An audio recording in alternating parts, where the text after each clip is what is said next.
Again, you have made me unleash my dogs of war. And the first dog that I would like to introduce to you, WinterCon, is my personal Mad Max cosplay guru, Karl Bartaszynski, the man who is in charge of MadMaxCostumes.com and one of the founders of the largest post-apocalyptic party in the world, Wasteland Weekend. All my dogs, give it up for Karl.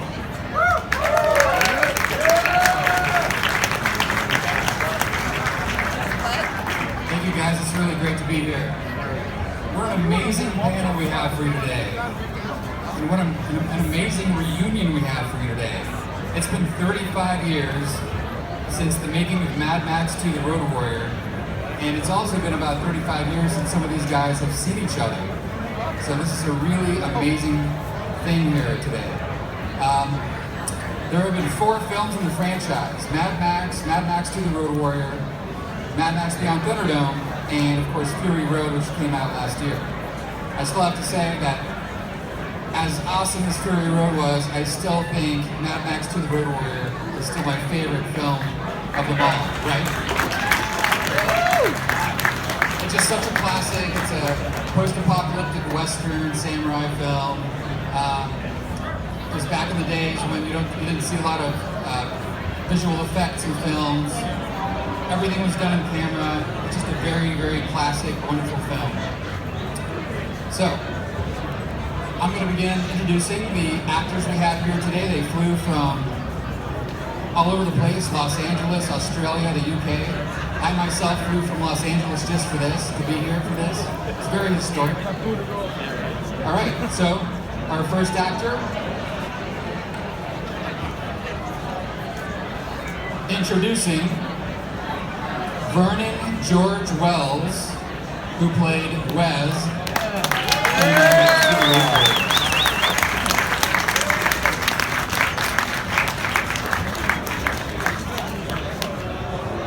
Next up, we have Kjell Nilsson, who played none other than the Lord Humungus.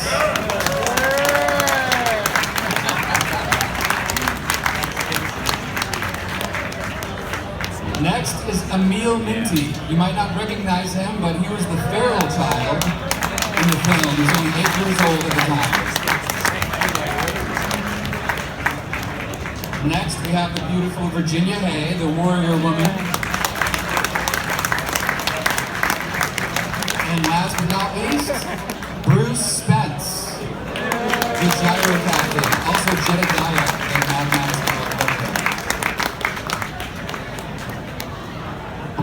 So the way this is going to work, we're going to ask a few questions, and then later on we're going to open it up for questions out in the audience. So think about what you want to ask these guys.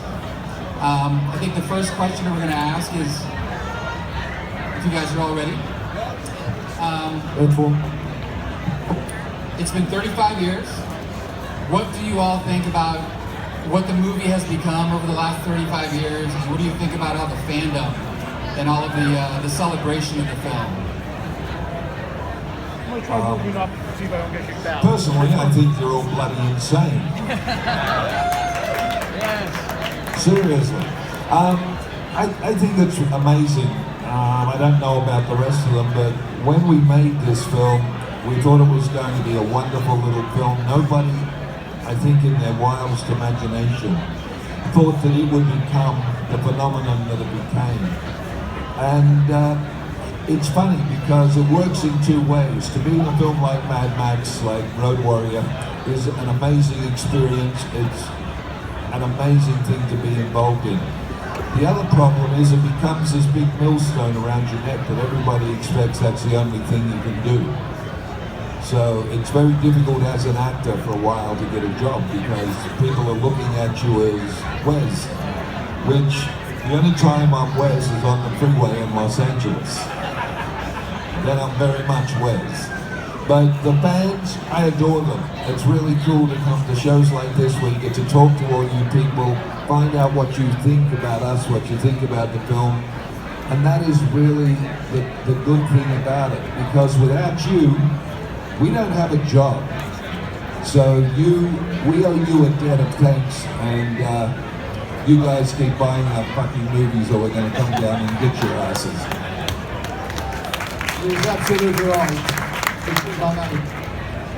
Same thing with me. I jumped on the train last year, and I thought the train stopped a long time ago, and here I am in New York, never been here before. A fantastic experience. I didn't think that's going to happen. Then we started doing the movie, right? And thank you guys for coming and seeing me, because as I said, right, you must be fucking insane, right? Because to have my autograph after 35 years, right? I can't almost see what I'm writing. But thank you. Thank you all. I think one of the reasons that these films have sustained over the years is because we need these stories to be told. Anybody who's read Joseph Campbell, The Hero with 1,000 Faces, that's the synthesis of all mythological stories that go back to the Greeks and the Romans and so on. And these films are based on that. We need these stories to be told, just like the Star Wars movies, just like the Lord of the Rings films. These are all stories based on those great mythological stories that have kept people alive. We have a psychological need for these kind of stories, the philosophical background, the moral stories that go through them. And I think that's why we're still here today, because we need them.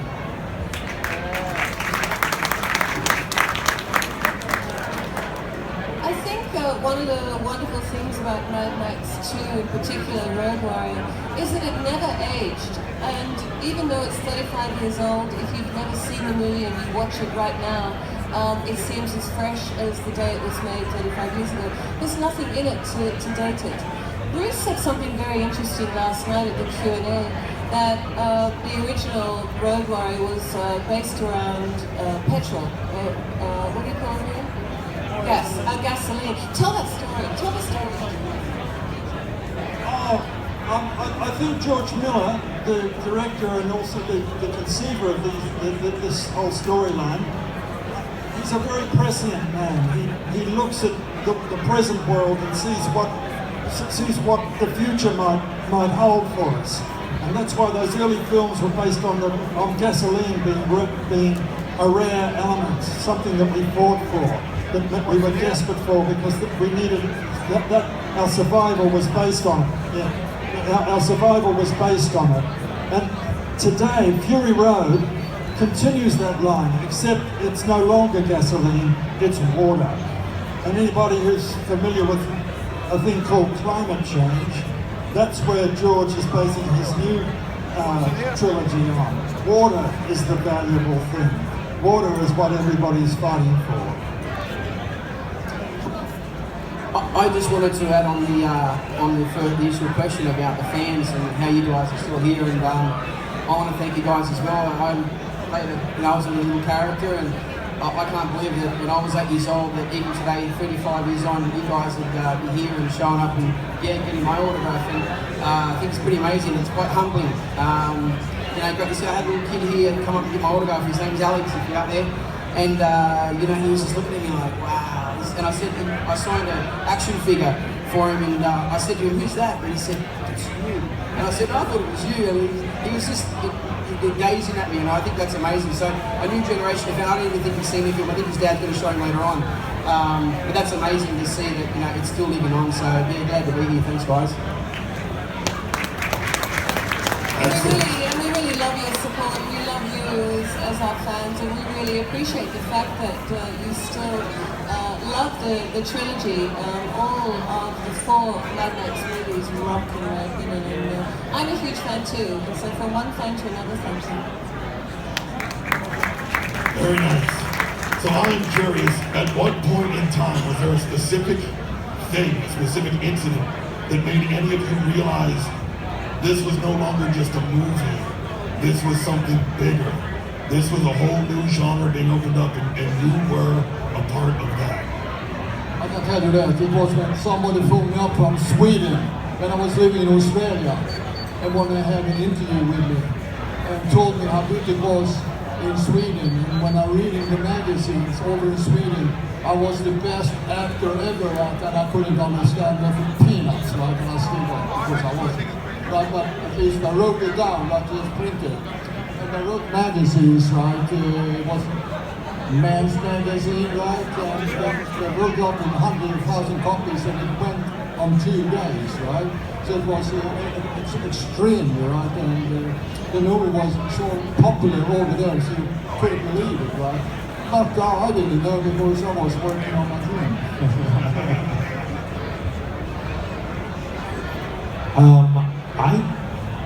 I never wanted to be an actor, just so you know the truth. And I was a director, and that's where I wanted to stay because I was happy. I realized that Mad Max had become bigger than I would ever be when I got a phone call from America and they offered me a lot of money to come over and do weird science and play the role again. And to be directed by one of the hottest directors in Hollywood at that time, John Hughes. That kind of made me realize that that little film I'd done in Australia had suddenly become very big. So, you know, and it's gone on from there. My 5 minutes of fame hasn't gone away yet, damn it. Yeah, I probably realised it a little bit later. About 15 years ago, I went to, we had a reunion back in Broken Hill. It was done by guys, Back to the Max was the reunion. And it was that, when we went back to Broken Hill and went out to certain areas where the movie was shot, and we watched Mad Max 2 in the cinema where it actually premiered. And the turnout there was insane. Not just people from Broken Hill, but fans that came from all over Australia. And that's when I actually went, really, this is still carrying on. And you know, that was 15 years ago, so that's probably when it hit me, really hit me, yeah. Well, I found that over the years after Mad Max, I stayed in Australia for a number of years. People started to recognise me on the bus and walking down the street. And at first I thought it was sort of weird, but it kept going and going and going. But the first time I had a real sense of the global impact of Mad Max was when I came over to the US in 1999 to do my first convention after leaving Farscape. Oh, I was still in Farscape at the time. And that's when I realised that the conventions, thousands of people were asking me for Mad Max photos, and I didn't have any with me. And that was when it really impacted. Oh my God, this is massive, and it has never stopped. I haven't got much to say on that, except even now when I go for immigration into America, when the guy at the immigration booth says, "Hey, you're the guy from Mad Max," I think, well, it still benefits. So obviously, fans gathering at conventions to celebrate movies like this, take pictures with celebrities, get their autographs, that's nothing new.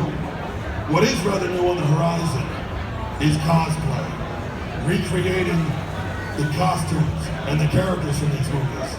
So I'm curious, when a maniac like myself shows up at your table, what is that like for you? Is that an honor? Is that creepy? How does that feel? You take that behind the scene, okay? Just kidding. I think it's great, you know. I think it's fantastic, and I did a couple of training to try to, you really can look like me. And that's an honor, right?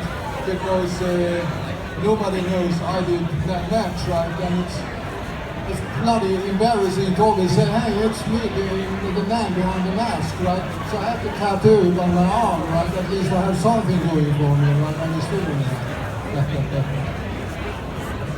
Well, thanks anyway, thank you. You've done a good job there. I like it. Okay? I think it's a great honour. In fact, there's a warrior woman here today. Where is she? Joe! Come here, look at this! I mean, this is absolutely spot on. It's incredible. It's a great honour. We love it. We absolutely love it. It's such a pleasure. Thank you very much. I appreciate all the hard work you went to. We, white girl. No, she said we love it. I say we.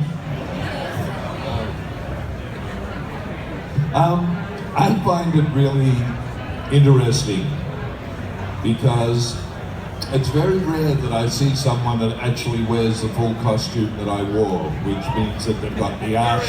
Turn around. Not often they've got their arse bare. Most people tend to cover it, so, but I think just to have people take the time to make the costume, to wear the costume, is very humbling, because it means that you've affected someone very strongly for them to even want to do that. So I think that is just amazing on their behalf, and you know, it's just very interesting. I think what's even more interesting for me was that I was voted into 5 magazines as one of the top 5 villains of the last 40 years, and I think that is bloody insane. Yeah, but that moves on. It's just ridiculous, but you know what? I'll take it. Almost in the 10th place.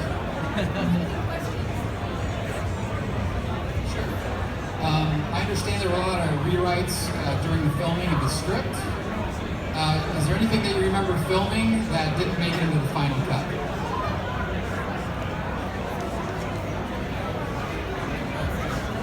I remember silly things they put on. They put on the scene when I killed off, what's his name, Mike Bristol. Papagallo, right? He was supposed to survive. But I wasn't allowed to kill him off, right? So another one bite the dust, right? And it's in that right time. I don't think there was a lot of changes made to the script when we were working. They were mostly made before we started. And there was the end, the beginning and the end were different in the original script to the way we shot it. That was basically about it. And then I mean, things on any film change as you're filming simply because situations, sets, whatever.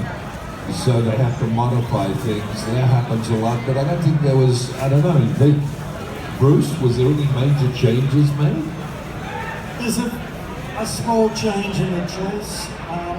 In the beginning of the chase sequence, the gyrocopter pilot, of which that was not me, crashed the gyrocopter. Luckily he survived and he had to race back. We had another sort of half-assembled one back in Sydney and he had to race back and rebuild that one. And it took him about 2 or 3 weeks. And during that 2 or 3 weeks they still moved on with the chase and shot it. And you'll see there's a little gap where the gyrocopter is not necessarily in the sky, but you'll see there are cutaways to it. So we shot a lot of the cutaways. There's separate shots of the gyrocopter later, but there is that little gap there. You don't notice it, but it's there.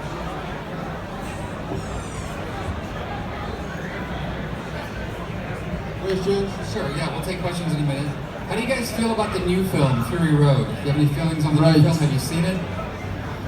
I'm sorry, there's a new film? There was only ever Road Warrior. I think the Road Warrior was good, but I really do think it's brilliant. And I admire George for rebooting the whole series and going into another trilogy. I think there is a freshness about it. I think the fact that he's recast so many of those characters sort of consolidates that freshness. And as I said earlier on, in the previous movies, gasoline was the great product that everybody was fighting over. And this time it's water. If you recognise the environment during that whole chase sequence, they're looking for is it the green country or the green land or whatever it is? And they don't find it because it's all dried up. And that's his preoccupation right now as Clyde. As a spectacle, it was probably the most amazing film ever shot. The costuming, the vehicles, the whole setup of that film was brilliant. It was George Miller to a T. Nobody can duplicate anything that George does. He does it way too well. To go in and watch, it was mind-blowing. I only have one question. How many lactating women does it take to fill a semi-trailer with milk?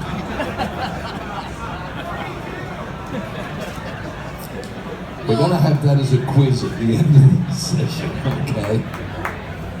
I think it was, sadly, I'm only guessing, but it must have been somewhat challenging for George to, after so many years, after 30 years, to reboot it.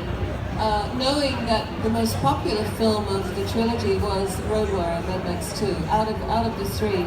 So of course, if he's going to begin, again, where does he begin? Does he honor Mad Max 2? Does he take it from 3? Does he invent a whole new beginning to it? And I think he did it justice. I think he did it very thoughtfully, carefully, and brilliantly, and brought it into the modern era. I think it was absolutely extraordinary. He didn't concentrate too much on special effects. I don't know that we had any special effects in Road Warrior. We did have special effects. It was very minimal. And as far as I know, Fury Road was reasonably minimal with special effects as well. It was just raw adrenaline. And that's what we love about, that's one of the things we love about Mad Max. So I think he did it justice, he did a terrific job. But for me, Road Warrior is #1, right? It's like you can only paint Mona Lisa once, right? After that it becomes a copy. Remember, all these films are from the mind of George Miller, and without him we wouldn't be up here. I mean, the great thing about filmmaking is it's a collaborative act. Without the director, without the Norma Morrisseau, who's now passed on, bless her heart, who designed all the costumes, without Terry Hayes, the man who wrote the script, along with Byron Kennedy, who's also passed on, the partner of the George Miller franchise. Without those folk on the other side of the camera, we wouldn't be up here. And we owe them that. Yeah, just ending that on Fury Road. I went to the premiere in Sydney, and I remember coming out, and I rang my mate who's building an interceptor for me, and he said, "What was it like? What was it like?" And I said, "Mate, it was like watching a 2-hour trailer. It was just action-packed from start to finish, in your face." And I did an interview the next day on Sydney radio, and I said, "I've got to watch it again to actually fully comprehend really what happened." Mind-blowing film, and just brilliant. Yeah. Great, thanks. I've got one more question, but for anyone in the audience who has a question, go ahead and line up by this gentleman right here in the yellow shirt, and then we'll take your question after I go. All right, this question is actually for Bruce. In Mad Max 2, you played the Gyro Captain, and in Mad Max Beyond Thunderdome, you played Jedediah. And there are a lot of similarities and parallels between those characters, but according to George Miller, apparently those are two separate characters. Was it odd for you to play those, or how did you feel about that? It certainly wasn't odd. It was great to get the job.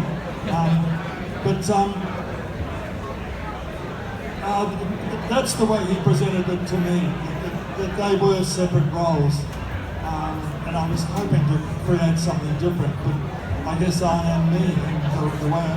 And also, the Road Warrior was so stamped in people's minds. I guess when they saw my performance in Mad Max 3, they just kept thinking of the Gyro Captain part.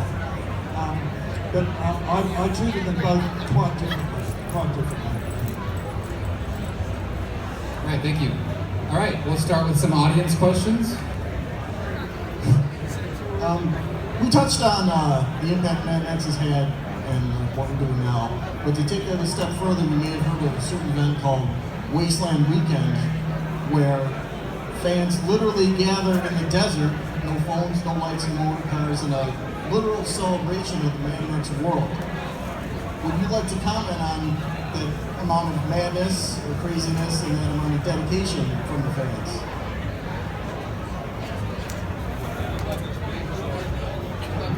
I've actually been twice. I went to the second one, and then I went last year again. It's actually amazing to go out into the middle of the desert and find all these idiots that have built a whole town and they're dressed in all the costumes, and they are so serious about everything. I actually did a photo shoot, and one of the gentlemen standing on the stage here, his girlfriend, was my guard. And she stood behind me, and I couldn't break her. I can break anybody. She would not, but she never smiled, she never moved, she just stood there staring at me, and she would raise one eyebrow slightly like, fuck you. And it was just, I was like, this is so insane. I'm out here with all these people in the middle of the desert playing Mad Max. There's also two of them. I've done the other one, which is up in Arizona, where they have it out in the Red Rock country, which is similar, and it's just insane. It really is. It's totally insane. And I believe that Virginia was with me at the first one, and they actually got me to stand on a bus and bare my ass. You dared him and he did it. Don't even think about it. Not one of you do not even think about it. I will be there next year. I'd love to go again with you, Bruce. Yeah, I'm in. We're all in. Invite us. You have to bring us from all over the world, though. Are you in? Yeah, I reckon I'd be in there. I've been invited. All right, our next audience question. How you doing? I want to first thank you for making my summer in 6th grade phenomenal. This was like my movie of 6th grade, me and my friend. Fortunately, he didn't make it here today, but this was our movie of the summer of 81, 82. One question, Pharaoh Kid. You gotta forgive me your name. Emil. You did that backflip, that was you? For those that were at the screening last night, I had to shock everyone and say, actually, yeah, I did. No, I didn't. I actually didn't. It was the only stunt in the film that I didn't do. It was a local girl from Broken Hill. Her name was Melissa, and she was a gymnast, and they dressed her up exactly like me, to the point where even before one of the takes, they mixed us both up. We both looked like identical. And yeah, she was the one that did the backflip, but unfortunately, as she did the backflip, she only did one attempt, and she'd actually busted a lip on the 44-gallon drum that was the hole under the ground, and yeah, that was her. So, but all the other stunts I did, but yeah, probably the most common question I get asked is, did you do the backflip? But sorry, man, I didn't. And one last question. Lord Humungus' crew or the Toe Cutters crew, who would win? We would cream their little butts, the little pussies.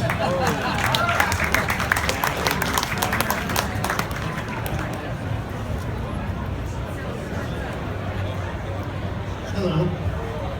Like we have said before, we graciously thank you for giving us your presence after 35 years.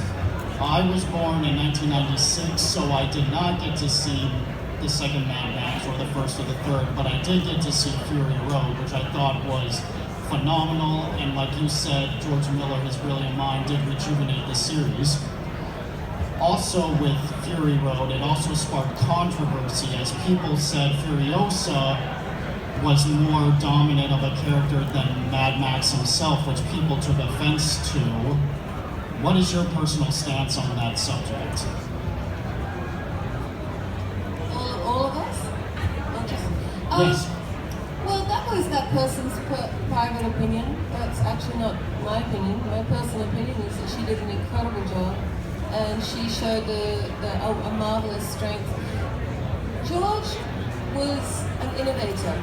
There was one, as far as my character is concerned, there was only one other warrior that existed on film, as far as I know, and that was Sigourney Weaver in Aliens. And then and then I was the next, I suppose, the next warrior on film. And there's been several since then, but he took that to a whole other level with Charlize Theron. I think it was magnificent. I loved what she did. I loved that she had power. I loved that there was a lot of girl power in that movie. And he's very much of the time, you know. He knows what's going on in the world, and that throughout the years, females have been maneuvering themselves in order to have some kind of a sense of equality. And I think that reflected in his movie. I personally think it was marvelous. I enjoyed it a great deal. Who knows what's going to happen with the next one? Now, Bruce would probably know. I don't really, but remember there's two more movies to come, and I think we're in for a long story. If you've got the first episode of, say, Lord of the Rings or many of these other great franchises, you might very well be misled with what was to follow. So I just say watch this space, but I've got no idea what's going to happen. But I know George, and Virginia's correct. He's a very prescient man. He's looking to the future. I think part of his wanting to reboot the Mad Max series was to bring in a very strong woman into the storyline. But I have no doubt that Max is going to feature very strongly in the future. Isn't Fury Road the middle one or the end one? It's not the first one. Because it's Furiosa, the movie they're doing, that's before It's going to go back and forward, but well, it's like some of the Star Wars films. They made number 4 first, and then number 5. Look, whether or not he goes back or forward, I think the next 2 movies he makes will be different from the first one, and the second one will be different from the third one, etc. So I just watch the space. I'll tell you what he will do. He'll surprise you.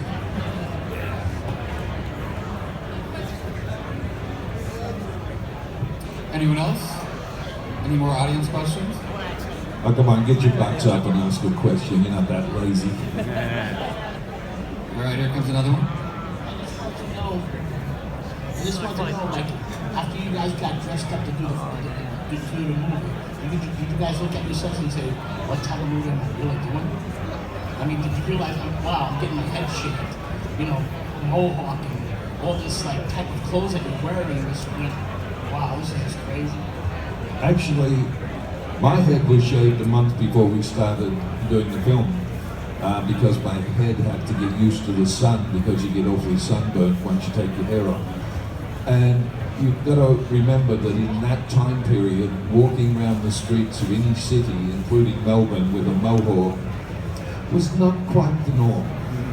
So I had to get used to being picked up by the cops every 7 minutes for something. But I actually, if I'd had my way, I probably wouldn't have done the movie because I was terrified of it.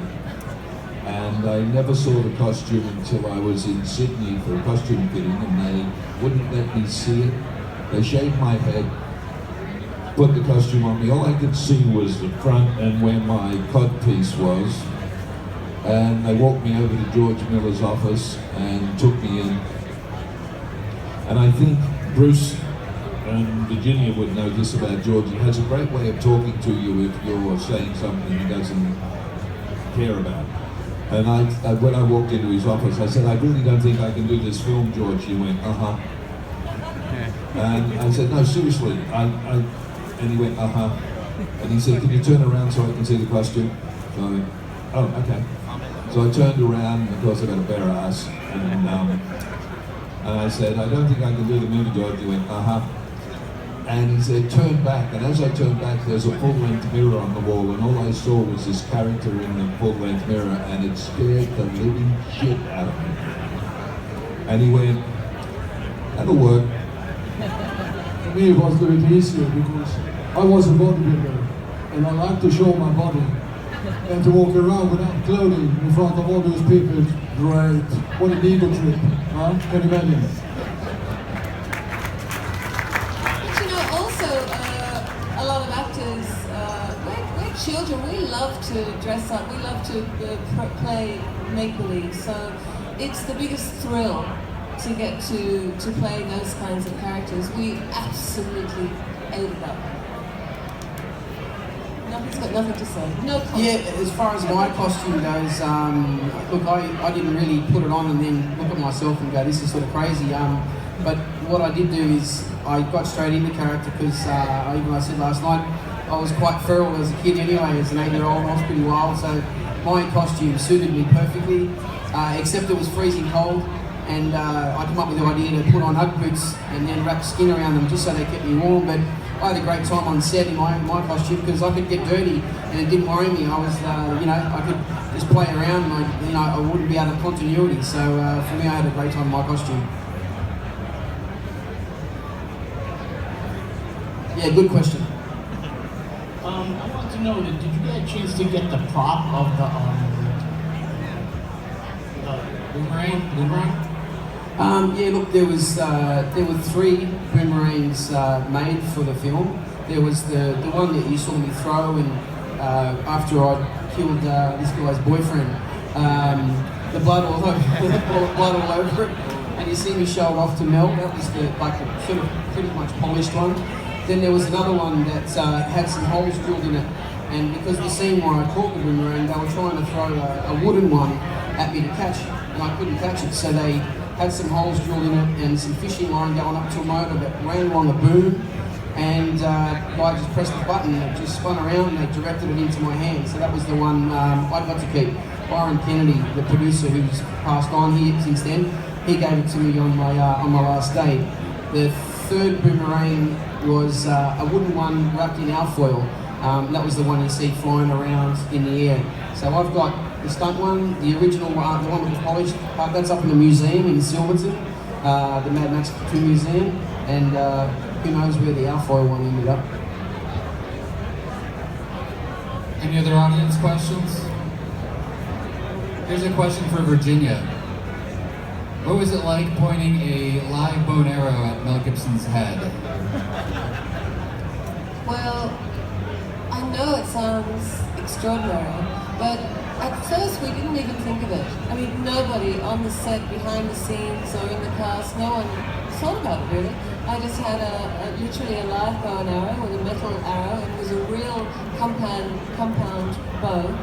I could have killed him easily. The only reason towards the halfway through that they changed the metal, I want to call it string, what's it called, the metal, the tension? The tension wire.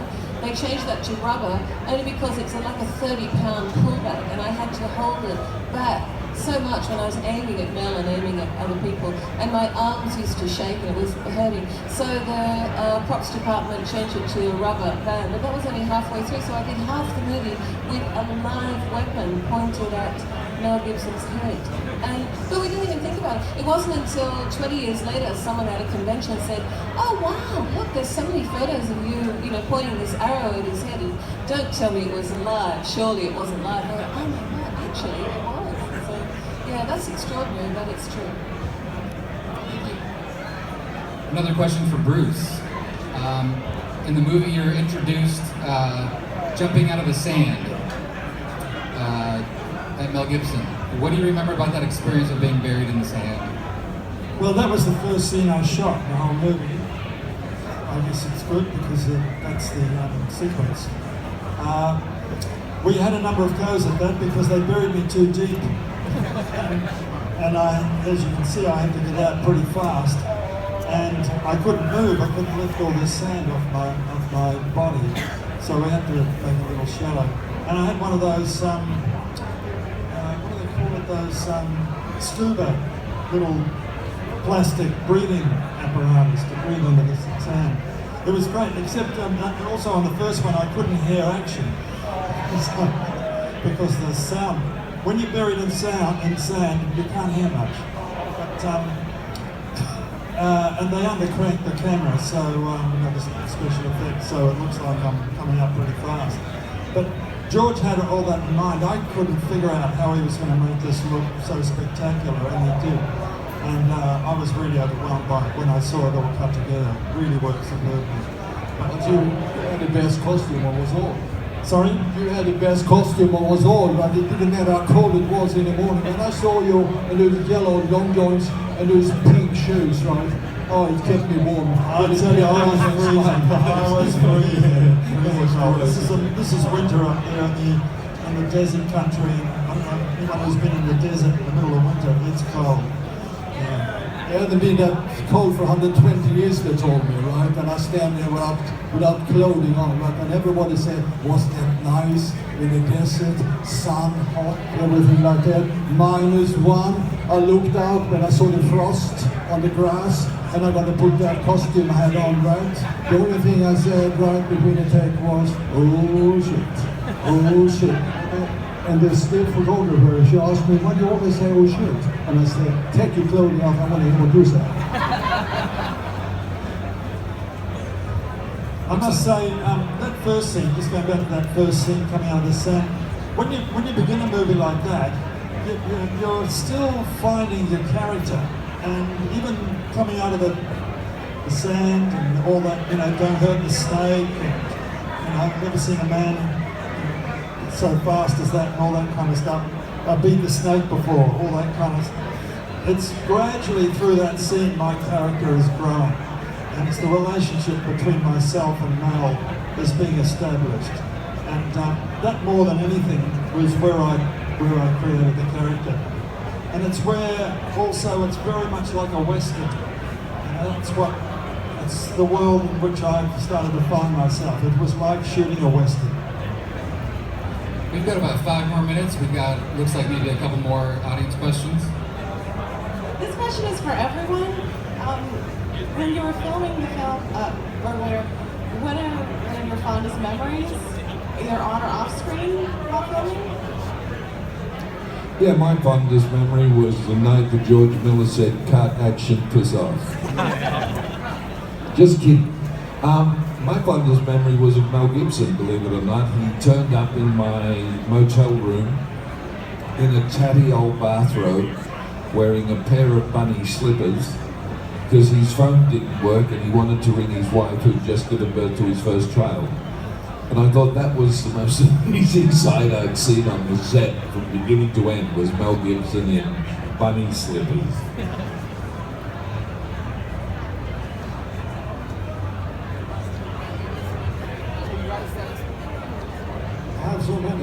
The most memorable thing for me was the hamburger shop. Now, on our day off on a Sunday, everybody congregated in Broken Hill's not a big city. It's a mining town, but it's a very small city, and there's not a lot going on the Sunday morning. But that was when our day off, and we all met at this fantastic hamburger shop. I don't know if anybody remembers that.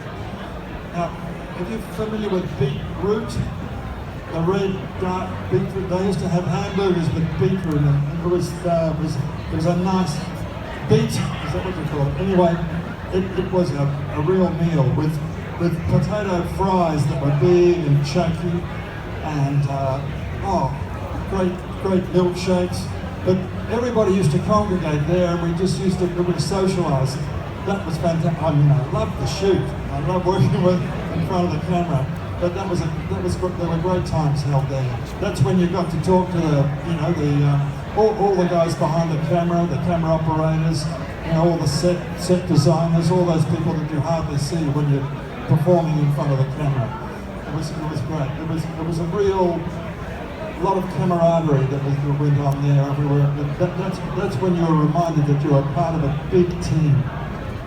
One of my memories was like when I trained. Because Kevin Hart, one of the Australia's most famous bush painter, incredible man, and he had Australia's most expensive private art gallery, and I trained up in his gym, and I borrowed the motorbike. I took George Miller's girlfriend around and showed her a lot, right? And when I went in one weekend and won Mr. Sydney, I come back with a wooden trophy and I said, here is for you, Kevin. I said, bro, you can have that because I train in your gym. And I said, wait, he said, I'm going to paint on it for you. So he gave me an original Pro Art painting, and I still have it, right? And it's dead now, it's worth a lot of money, but the memory of it's fantastic, right? It's a blessing. I have a memory, and it's got to do with Vernon.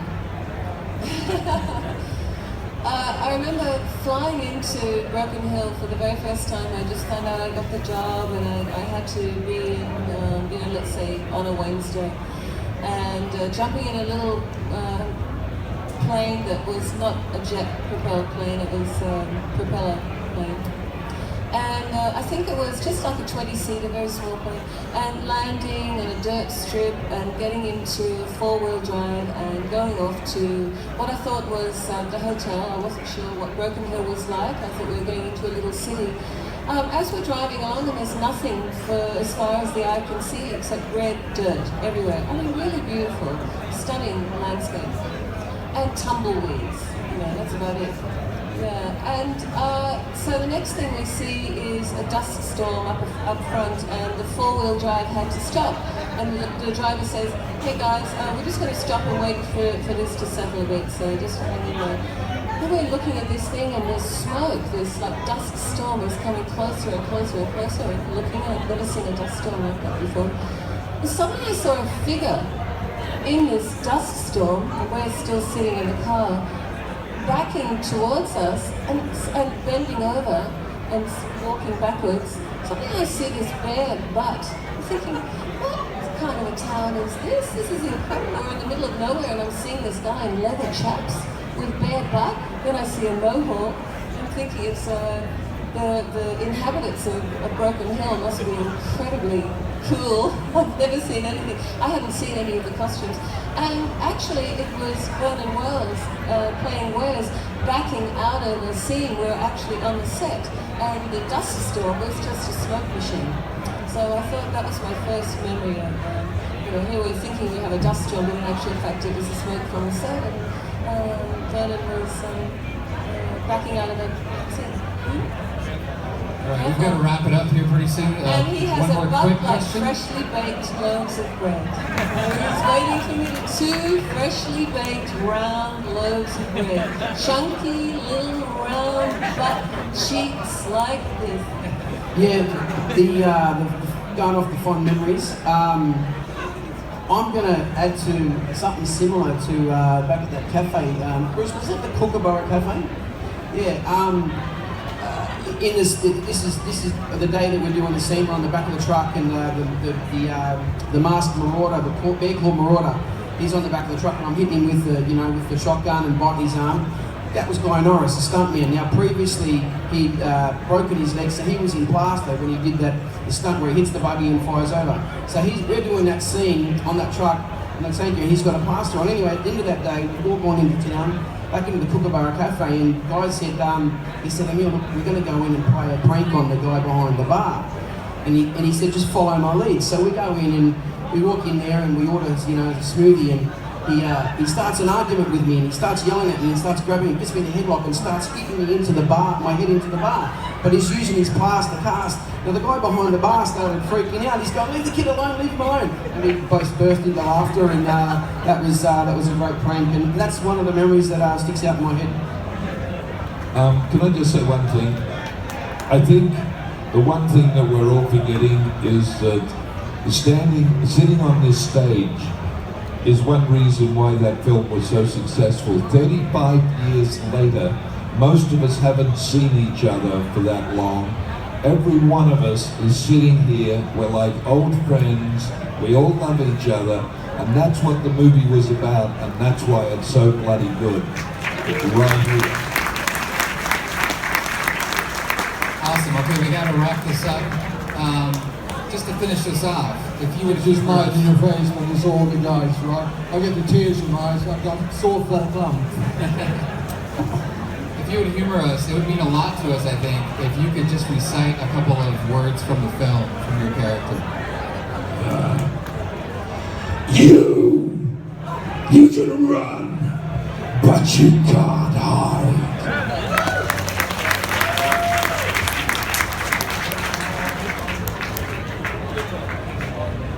Yeah, but remember, we do it my way. Fear is my ally. Well, I didn't have many lines, so I guess it's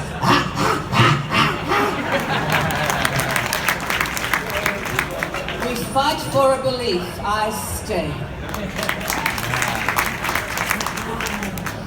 You and me, we're partners.